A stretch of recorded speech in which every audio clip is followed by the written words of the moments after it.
The truth did not destroy Naledi overnight. It punished her slowly. After her public exposure, life did not end with prison bars or handcuffs. That would have been too merciful. Instead, Naledi was sentenced to something far worse, living while everyone knew who she truly was. Her name became poison. When she walked into a room, conversations died. When she applied for work, interviews ended politely but coldly. Friends disappeared like smoke in the wind. Invitations stopped coming. Even distant relatives suddenly changed numbers. The same society that once admired her strength now whispered her name like a curse. She moved to a small town far from where it all happened. A place where no one knew her face, but where silence felt louder than judgment. Every night, she slept with the lights on. Not because she was afraid of the dark, but because the dark reminded her too much of herself. Meanwhile, Tabo was rebuilding his life, slowly, painfully, but honestly. He had learned that survival was not about pretending everything was fine. It was about facing what hurt you without letting it define you. He began speaking publicly, not naming Naledi, not seeking revenge, but telling his story so others would recognize red flags before it was too late. People listened. Men who had been silent for years finally spoke.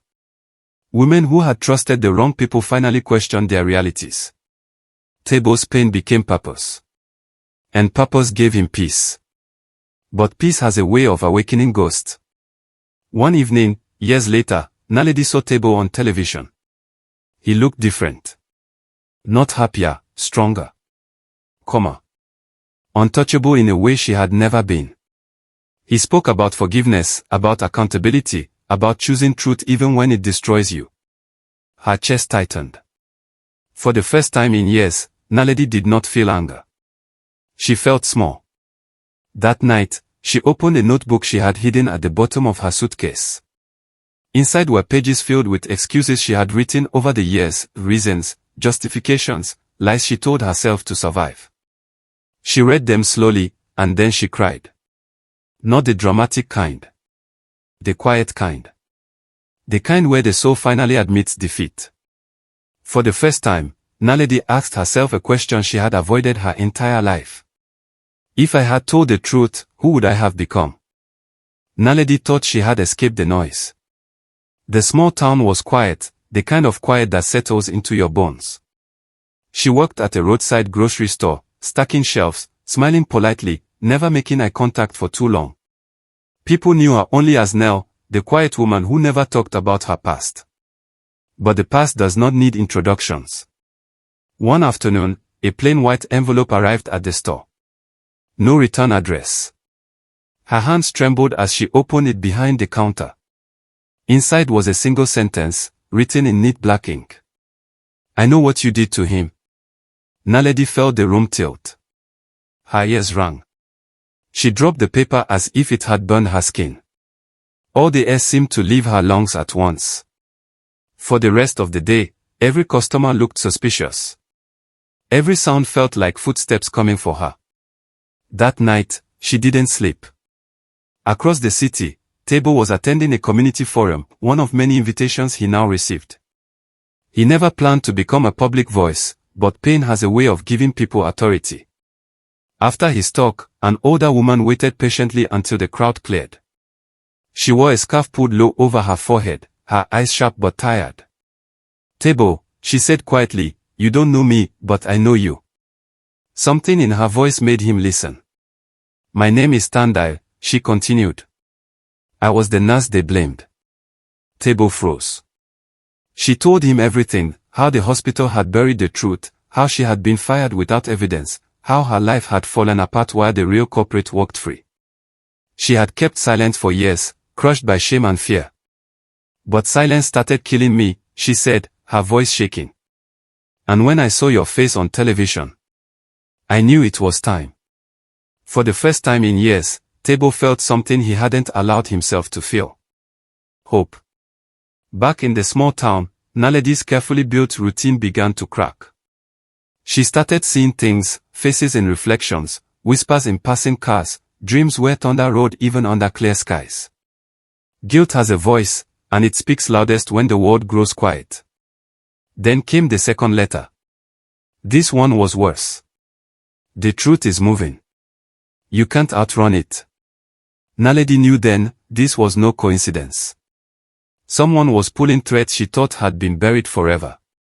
She packed her bags that same night. Weeks later, a church revival filled a large tent outside the city. Thousands gathered, broken people, hopeful people, curious people. Table had been invited to speak briefly, not as a victim, but as a survivor.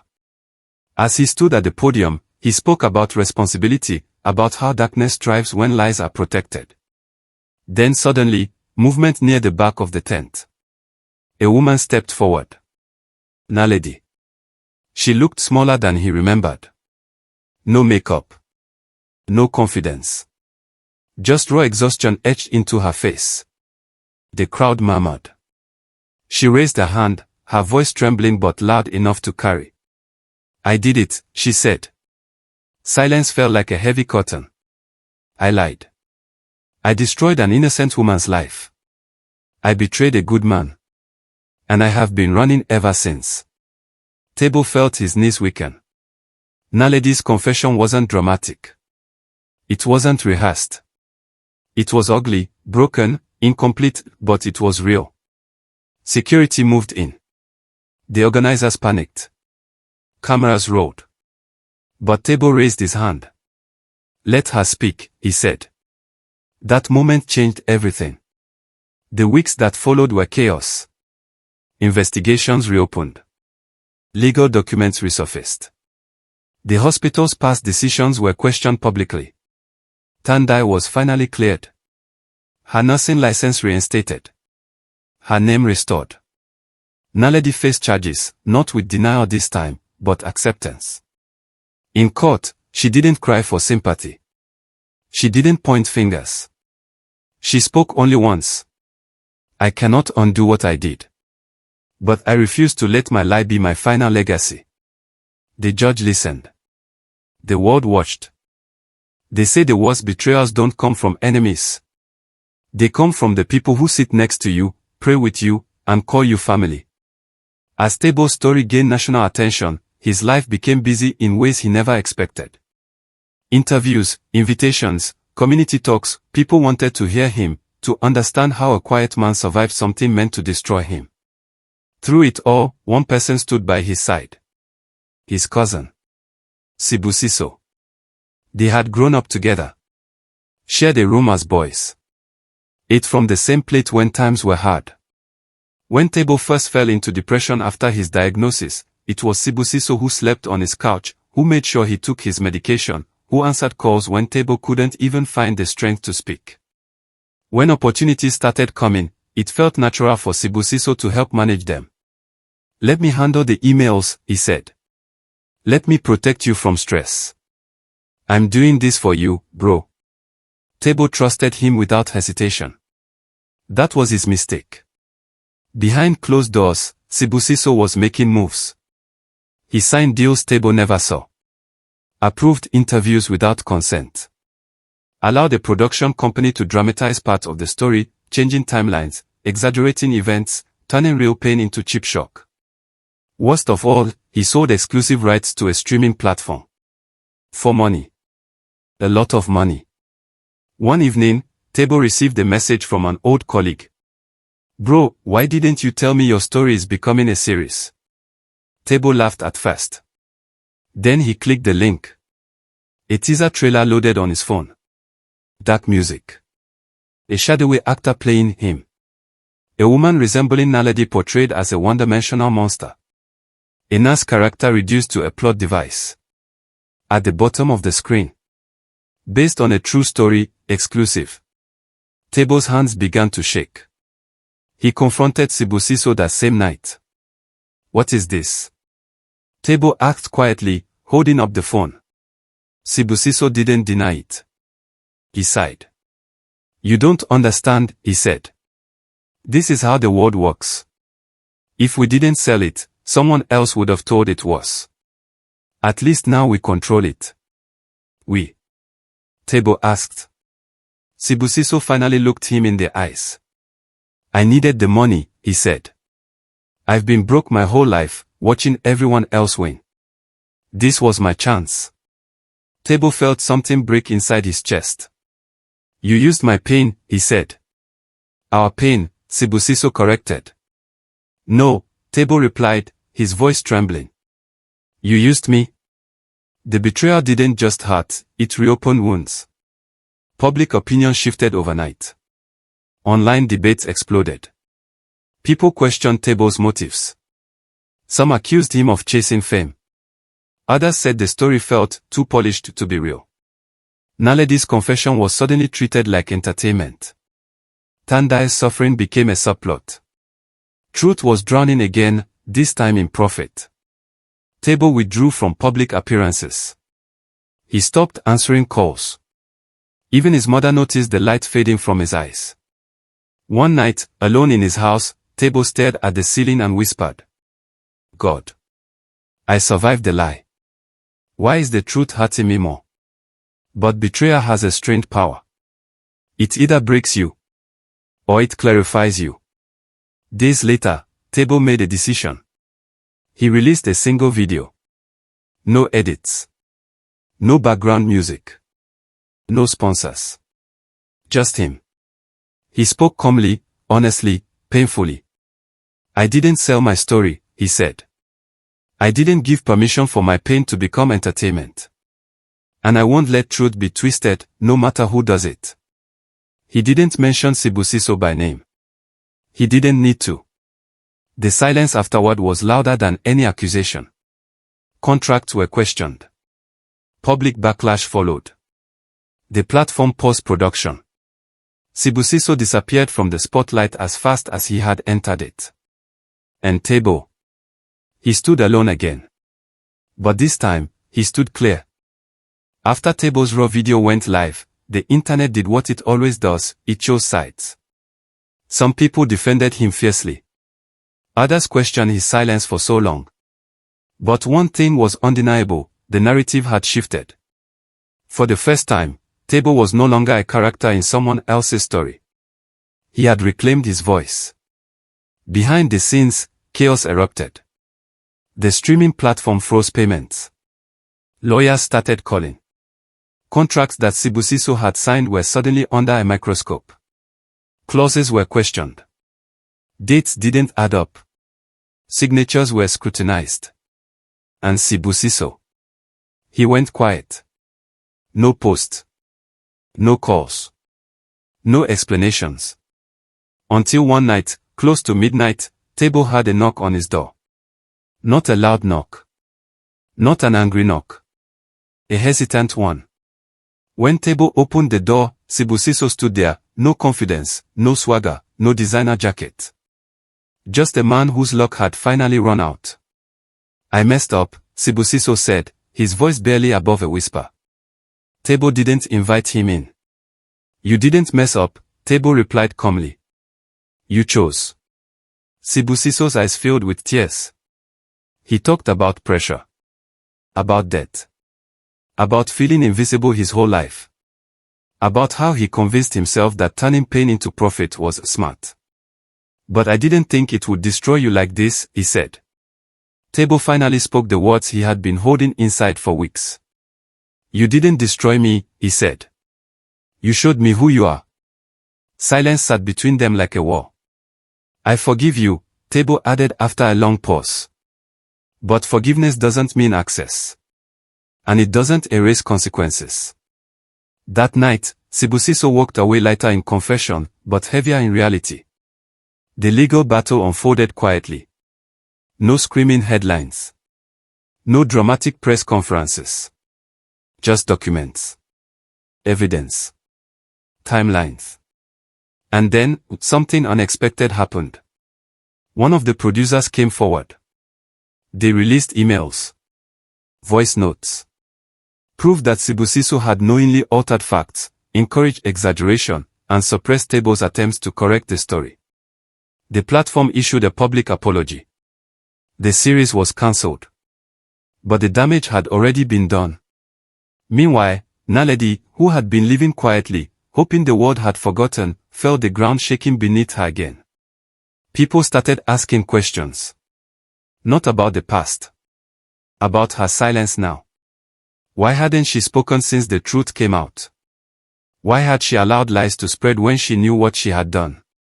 One evening, Naledi sat alone in her apartment, scrolling through comments she pretended not to read.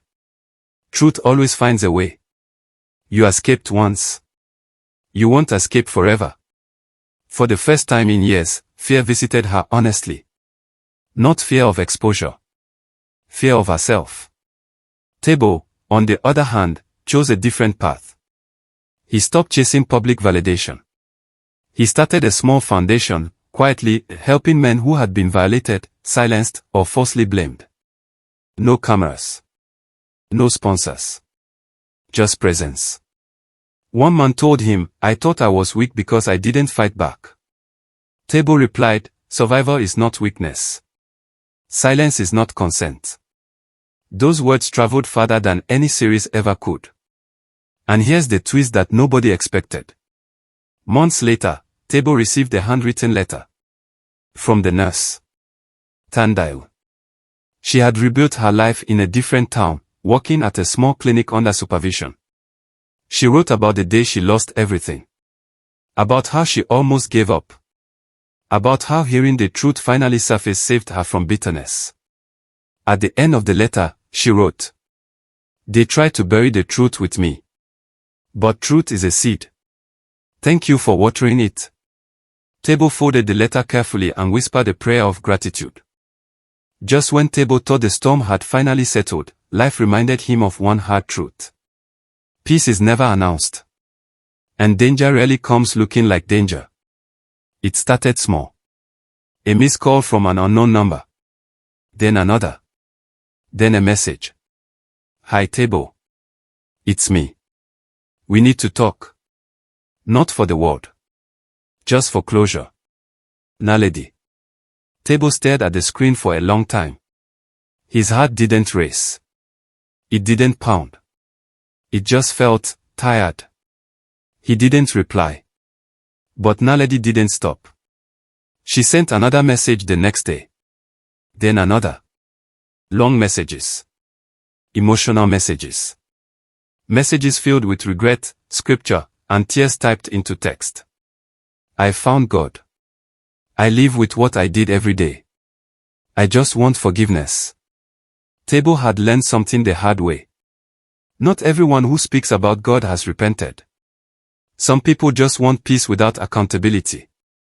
Still, curiosity is a dangerous thing. Against his better judgment, he finally replied. One conversation. In public. That's all. They agreed to meet at a quiet cafe in Rosebank.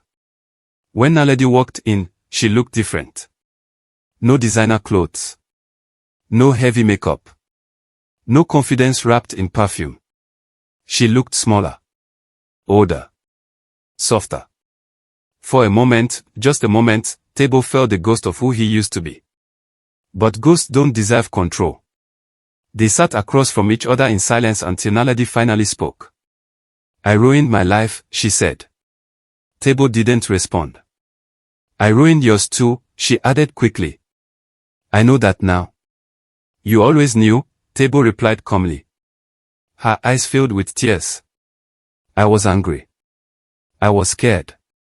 I didn't want to be alone in my pain." "That doesn't give you the right to make me carry it," Tebo said. Naledi nodded. "I'm not asking for sympathy.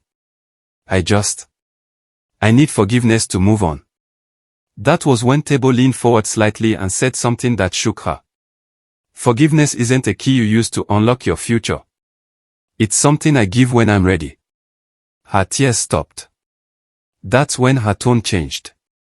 Subtly. Dangerously. "If you don't forgive me," she said quietly, "people might start asking questions again. And not everyone will believe your version." There it was. The mask slipping. The old Naledi breathing again. Tebo stood up immediately. "This conversation is over," he said. As he walked away, Naledi watched him with cold eyes, not broken eyes. And that's when Tebo knew. She hadn't come for closure. She had come to test if she still had power. She didn't. 2 weeks later, something shocking happened. A leaked blog post appeared online. Anonymous. Detailed. Dangerously twisted. It suggested that Table had known about Naledi's status before marriage. That he had exaggerated events for sympathy. That maybe, just maybe, he wasn't as innocent as he claimed. The comments exploded. Old wounds reopened. And then came the ultimate betrayal. The post quoted someone close to Table. Someone who knew his house. His routines. His weakest moments. It was his cousin. The same cousin who had borrowed money from him. Who had slept on his couch when life fell apart. Who had sworn loyalty. Money had spoken again. That night, Table didn't cry. He didn't shout. He didn't post. He sat alone and said a quiet prayer. God, I'm done fighting lies with anger. Teach me how to fight with truth. And the truth responded faster than he expected. Screenshots surfaced. Voice notes leaked. Bank transfers traced. The cousin was exposed. Naledi's involvement uncovered. The anonymous blog traced back to a PR firm she had secretly hid. This time, there was no escape. Public sympathy vanished overnight. And Naledi finally disappeared, not in silence, but in shame. After the blog scandal collapsed and the truth came out, everyone expected Table to strike back. They expected lawsuits. Public statements. A revenge documentary. A final blow that would finish Naledi forever. People kept telling him, now it's your turn. End her. Expose everything. And truth be told, Table could have. He had recordings. Messages. Proof that would not only destroy Naledi socially but bury her legally. Late one night, Table sat alone in his study. The city lights of Johannesburg blinked through the window like distant stars. On his desk lay a folder, thick, heavy, final. All it would take was one email. One upload. One decision. But as he reached for the folder, something in him froze. Not fear. Conviction. He remembered the years he lost. The nights he cried until sleep stopped coming. The shame. The loneliness. And he realized something terrifying. If he destroyed her now, he would win publicly, but lose privately. Because revenge doesn't heal wounds. It only gives them a louder voice. That night, Table knelt down, something he hadn't done in years, and prayed a prayer that changed everything. God. I don't want to become what hurt me. The next morning, he did something no one expected. He walked away. No public statement. No retaliation. No victory lap. Instead, he released one short video. Not emotional. Not angry. Just calm. I've told my truth. I won't keep reliving it. I choose peace. That was it. The internet didn't know what to do with that. Because peace doesn't trend like chaos. But here's the thing about choosing the higher road. God handles the traffic behind you. Weeks later, Naledi resurfaced, not by choice. Her employer let her go quietly. Her friends distanced themselves. Invitations stopped coming. And then came the letter. From a court. Someone else had come forward. A man. Different city. Different year. Same pattern. He had been drugged. Manipulated. Silenced. Naledi's past was no longer a rumor. It was a record. And this time, Table wasn't involved at all. That's when he understood. When God fights for you, He doesn't need your hands, just your obedience. Meanwhile, the cousin who betrayed him tried to apologize. I was desperate, he said. I didn't think it would go this far. Table listened quietly, then said words that cut deeper than anger ever could. I forgive you. But forgiveness doesn't mean access to my life again. Some doors close not out of bitterness, but wisdom. Months passed. Table's foundation grew. Men started speaking. Stories surfaced. Healing began. One evening, at a small support meeting, a young man asked him, "How did you survive all that?" Table paused, then answered honestly, "I stopped asking God why it happened, and started asking Him what He wanted me to become after it." Silence filled the room. Because everyone knew the truth. Pain either hardens you, or humbles you into purpose. And far away, in a small rented room, Naledi sat alone. No mirrors. No makeup. No audience. Just time. For the first time in her life, there was no one left to manipulate. No one left to blame. Only her reflection. And the truth stared back without mercy. Life slowly began to feel normal again for Table. Not easy. Not perfect. But peaceful. The kind of peace that comes when your heart is no longer running from the past. He rebuilt his routine. Early morning walks. Quiet prayers. Long days at work. Evenings spent mentoring young men who had been through betrayal, false accusations, or deep emotional wounds. People didn't see him as a victim anymore, they saw him as a survivor with purpose. But peace, my friends, is often tested just when you start trusting it. One afternoon, Table received an email from an unfamiliar address. The subject line read, "A request, not a demand." He almost deleted it. Almost. But something told him to read it. It was from Naledi. No threats. No manipulation. No dramatic language. Just words. She wrote about losing everything, her job, her friends, her reputation. She wrote about nights spent alone, facing consequences she could no longer escape. She admitted, without excuses, that she had wronged him deeply. And then she wrote something unexpected. "I am not asking you to protect me. I am not asking you to speak for me. I am only asking for one conversation, so I can finally tell the truth out loud." Table closed his laptop and sat still. This wasn't fear knocking. This was a crossroads. For days, he wrestled with the decision. Talking to her could reopen wounds. But ignoring her could leave unfinished business in his spirit. He spoke to his mother, Mama Nondi.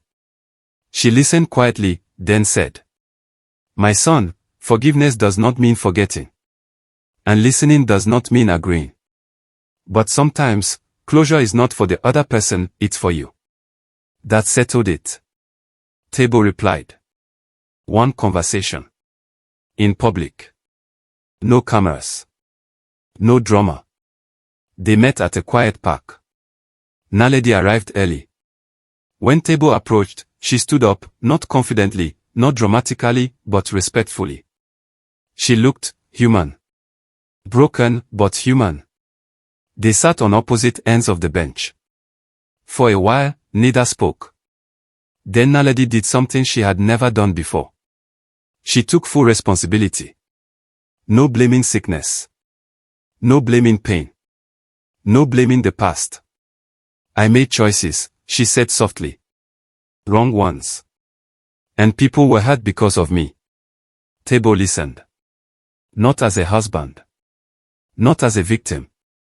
But as a man who had survived. "I don't expect forgiveness," she continued. "I just didn't want to leave this world without saying the truth." Table nodded slowly. "I've already forgiven you," he said. Her eyes widened. "But forgiveness doesn't cancel consequences," he added. "It just frees my heart from carrying hatred." Tears rolled down her face. Not dramatic tears. Real ones. They sat in silence again. Then Table stood up. "I wish you healing," he said. "But our paths end here." And for the first time, Naledi didn't try to follow. Months later, something remarkable happened. Naledi went public. Not with excuses. Not with self-pity. But with accountability. She admitted her wrongs. She corrected lies. She named her actions for what they were. The public reaction was mixed. Some showed compassion. Some remained angry. But one thing was clear. The truth had finally been spoken without manipulation. And that matters. As for Table, he didn't comment. He didn't celebrate. He didn't react. Because his healing no longer depended on her downfall. One evening, during a talk at his foundation, someone asked him, "Do you believe people can really change?" Table smiled gently. "I believe people can choose. And every day, we decide whether to grow or repeat." This story is not about villains and heroes. It's about choices. About how pain can either make you cruel or make you conscious. About how truth may hurt, but lies destroy. About how forgiveness is not weakness, but wisdom.